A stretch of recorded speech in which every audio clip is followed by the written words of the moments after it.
ಯಾದಗಿರಿ ಅರಣ್ಯ ಇಲಾಖೆಯಲ್ಲಿ ಬೃಹತ್ ಅಕ್ರಮ. ನಕಲಿ ಕಾವಲುಗಾರರನ್ನ ಸೃಷ್ಟಿಸಿ ಲಕ್ಷಾಂತರ ರೂಪಾಯಿ ಗುಳುಂ ಮಾಡಲಾಗಿದೆ. ಕಾಡು ಕಾಯೋಕೆ ನಕಲಿ ಕಾವಲುಗಾರರನ್ನ ಸೃಷ್ಟಿಸಿದ್ರ ಅರಣ್ಯಾಧಿಕಾರಿಗಳು.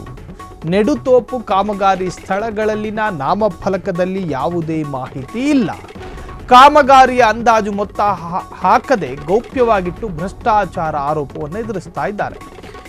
2022 ಮತ್ತು 25ರಲ್ಲಿ ನರೇಗಾ RSPSF ಯೋಜನೆ ಅಡಿ ನಡೆದಿರತಕ್ಕಂತಹ ಕಾಮಗಾರಿಗಳು, ಆ ಕಾಮಗಾರಿಗಳ ಯಾವುದೇ ತರಹದ ಮ್ಯಾಪ್ ಅಲ್ಲಿಲ್ಲ. ಬೋಗಸ್ ಬಿಲ್ ಸೃಷ್ಟಿ ಮಾಡಿ ಹಣ ಲೂಟಿ, ಅನುದಾನ ದುರ್ಬಳಕೆ ಆರೋಪ ಈಗ ಎದುರಿಸ್ತಾ ಇದೆ. DC ಕಚೇರಿ ಎದುರು ವಿಶ್ವೇಶ್ವರಯ್ಯ ಕಟ್ಟಡ ಕಾರ್ಮಿಕರ ಸಂಘದ ಪ್ರತಿಭಟನೆ ನಡೀತಾ ಇದೆ. ಈ ಹಿಂದೆ ವಲಯ ಅರಣ್ಯಾಧಿಕಾರಿಗಳಾಗಿದ್ದಂತಹ ಜಯಶ್ರೀ ಉಪ್ಪಳಪ್ಪ, ಹಾಲಿ ಅಧಿಕಾರಿ ಸಂಜೀವ ಪವಾರ ಅನುಮತಿಗೆ ಆಗ್ರಹಿಸಿ ಪ್ರೊಟೆಸ್ಟ್ ಅನ್ನು ಮಾಡಲಾಗ್ತಾ ಇದೆ. ಅರಣ್ಯ ಇಲಾಖೆಯಲ್ಲೂ ಕೂಡ ಅಕ್ರಮಗಳು ನಡೀತಾ ಇದೆಯಾ ಎನ್ನುವಂತಹದ್ದು.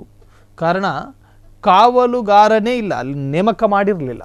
ಅಲ್ಲೊಂದು ಕಾವಲುಗಾರನನ್ನು ಸೃಷ್ಟಿ ಮಾಡಿ ಅರಣ್ಯ ಇಲಾಖೆ ಅವನ ವೇತನಗಳನ್ನು ಜೊತೆಗೆ ಅವನಿಗೆ ಸಿಗಬಹುದಾದ ಸವಲತ್ತುಗಳನ್ನು ಸರ್ಕಾರದಿಂದ ಪುಕ್ಕಟೆಯಾಗಿ ಪಡೆದುಕೊಳ್ತಾ ಎನ್ನುವಂಥ ಅನುಮಾನಗಳು ಸೃಷ್ಟಿಯಾಗಿದೆ. ಜೊತೆಗೆ ಕಾಮಗಾರಿಯ ಅಂದಾಜು ಮೊತ್ತ ಹಾಕದೆ ಗೌಪ್ಯವಾಗಿ ಒಂದು ಕಾಮಗಾರಿಯ ಅಂದಾಜು ಮೊತ್ತವನ್ನು ಬಹಿರಂಗವಾಗಿ ನಾಮಫಲಕದಲ್ಲಿ ಪ್ರಕಟ ಮಾಡಬೇಕು. ಇಂತಿಂತಹ ಕನ್ಸ್ಟ್ರಕ್ಷನ್, ಇದಕ್ಕಿಷ್ಟು ಖರ್ಚಾಗುತ್ತೆ, ಇದಕ್ಕಿಷ್ಟು ಸಿಮೆಂಟು, ಇದಕ್ಕಿಷ್ಟು ಜಲ್ಲಿ, ಇದಕ್ಕಿಷ್ಟು ಕಲ್ಲು, ಇದಕ್ಕಿಷ್ಟು ಮರಳು ಅಂಥೇಳಿ ಎಲ್ಲವನ್ನು ಕೂಡ ಪ್ರತ್ಯೇಕ ಉಲ್ಲೇಖ ಮಾಡಬೇಕಾಗಿ ಬರುತ್ತೆ. ಇದು ಸರ್ಕಾರದ ನಿಯಮ. ಆದರೆ ಅಲ್ಲಿ ನಾಮಫಲಕದಲ್ಲಿ ಅದು ಯಾವ ವಿಚಾರವೂ ಕೂಡ ಪ್ರಸ್ತಾಪ ಅಥವಾ ಉಲ್ಲೇಖ ಆಗಿಲ್ಲ.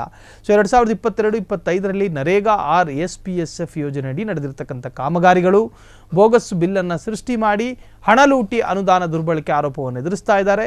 ಈಗ ಅಲ್ಲಿ ಒಂದು ಸಂಘಟನೆ ಪ್ರೊಟೆಸ್ಟನ್ನು ಮಾಡ್ತಾ ಇರುವಂತಹದ್ದು. ಯಾತಕ್ಕಾಗಿ ಹೋರಾಟ, ನ್ಯಾಯಕ್ಕಾಗಿ ಹೋರಾಟ, ಯಾತಕ್ಕಾಗಿ ಹೋರಾಟ, ನ್ಯಾಯಕ್ಕಾಗಿ ಹೋರಾಟ, ಎಲ್ಲಿವರೆಗೂ ಹೋರಾಟ, ಎಲ್ಲೋವರೆಗೂ ಹೋರಾಟ, ಬೇಕೇ ಬೇಕು, ನ್ಯಾಯ ಬೇಕು, ಬೇಕೇ ಬೇಕು. ಹಲವಾರು ಬಾರಿ ಜಿಲ್ಲಾಡಳಿತಕ್ಕೆ ಗಮನ ತಂದರು. ಜಿಲ್ಲಾಡಳಿತ ನ್ಯಾಯಕ್ಕಾಗಿ ಹೋರಾಟ, ಎಲ್ಲಿವರೆಗೂ ಹೋರಾಟ, ಎಲ್ಲೋವರೆಗೂ ಹೋರಾಟ, ಯಾತಕ್ಕಾಗಿ ಹೋರಾಟ, ನ್ಯಾಯಕ್ಕಾಗಿ ಹೋರಾಟ, ಜಿಂದಾಬಾದ್ ಜಿಂದಾಬಾದ್. ನಾವು ನವೆಂಬರ್ 29ಕ್ಕೆ ಆ ಇಲಾಖೆ ರಚಿಸಿ ಅವ್ರ ಕಚೇರಿ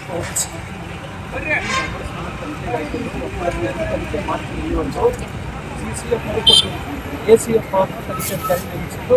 ACF ಬಹಿರಂಗವಾಗಿ ಹೇಳ್ತೀನಿ, ನೀವು ಏನು ಬೇಕಾದ್ರೂ ಮಾಡ್ತೀವಿ, ನಾವು ತನಿಖೆ ಮಾಡಲ್ಲ. ನಾವು ಯಾರ ಹತ್ರ ನ್ಯಾಯ ಕೇಳೋದು? ಏನು ನ್ಯಾಯ ಇಲ್ಲ. ಈಗ ಒಂದು ಸಲ ಇದು ಸುಮಾರು ಸಲ ಪ್ರತಿನಿಧಿಗಳು ಬಂತು, ಇದನ್ನು ಜಿಲ್ಲಾಡಳಿತ ಗಮನಕ್ಕೆ ಬಂತು. ನಮಗೇನಾಗುತ್ತೆ ಮೇಡಮ್, ಜಿಲ್ಲಾಡಳಿತದಾಗ ಸಂಶಯ ಉಂಟಾಗತ್ತೆ. ನೀವು ಯಾಕಂದ್ರೆ ಈ ಥರ ಯಾಕೆ ಅನ್ನಕತ್ತಾರ ಅಂತ ನೀವು ಅನ್ಕೋಬೋದು ಮೇಡಮ್. ನಾವು ಒಂದು ಸಲ ಅಲ್ಲ ಮೇಡಮ್, ಈಗ ಪ್ರತಿ ಪೇಪರ್ ಸ್ಟೇಟ್ಮೆಂಟ್ ಸಾಕು ಎಲ್ಲಷ್ಟು ಜನ ನಾವೇನು ಮೇಡಮ್ ಹಿಂದೆಲ್ಲಿ ಮನವಿ ಏನಂದ್ರ, ಈಗ ಇವಾಗ ನೀವು ಹೇಳ್ತಿರೋ ನಿಮ್ಮ ಆದೇಶಾನುಗುಣವಾಗಿ ನಿಮ್ಮಿಂದ ನಾವು ನ್ಯಾಯ ಸಿಗ್ತದನ್ನೋ ಭರವಸೆ ನಮ್ಗೆ ಐತಿ ಮೇಡಮ್. ಅದಕ್ಕಾಗಿ ನಿಮಗೆ ಹಾಕಿದ್ವಿ ಮೇಡಮ್.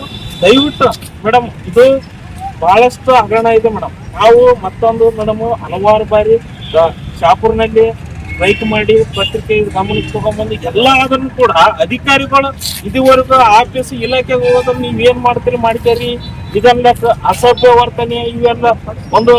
ಮತ್ತೊಂದು ಮೇಡಮ್, ಮಾಹಿತಿ ಹಕ್ಕು ನಿಯಮದಡಿ ಕೆಲವೊಂದು ಅರ್ಜಿಗಳು ಕೊಟ್ಟಿರ್ತಾರಲ್ಲ, ಸರಿಯಾಗಿ ಮಾಹಿತಿನೇ ಕೊಡಲ್ಲ. ಕಾನೂನು ಬಗ್ಗೆ ಇದು ಇಲ್ಲ ಮೇಡಮ್.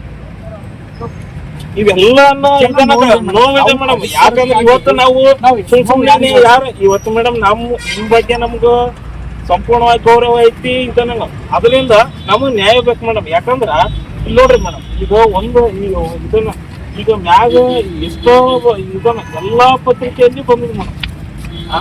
ಈಗ ಇಷ್ಟೆಲ್ಲ ಗಮನಕ್ಕೆ ತಗೊಂಬಂದ್ರೆ ಕೂಡ ಓದ್ತಾರ ಬಿಲ್ ಮೇಡಮ್, ಇಷ್ಟೆಲ್ಲ ಮಾಡಿದಾರ ಉತ್ತರಗೌಡ ನಾವು ವ್ಯಕ್ತಿ ಮೇಡಮ್. ಅಲ್ಲಿ ಇರೋದೇ ಅರಣ್ಯ ಇಲಾಖೆಯಲ್ಲಿ ಇಬ್ಬರೇ ಕಾಂಟ್ರಾಕ್ಟರ್ ಮೇಡಮ್. ಅದರ ಮತ್ತೆ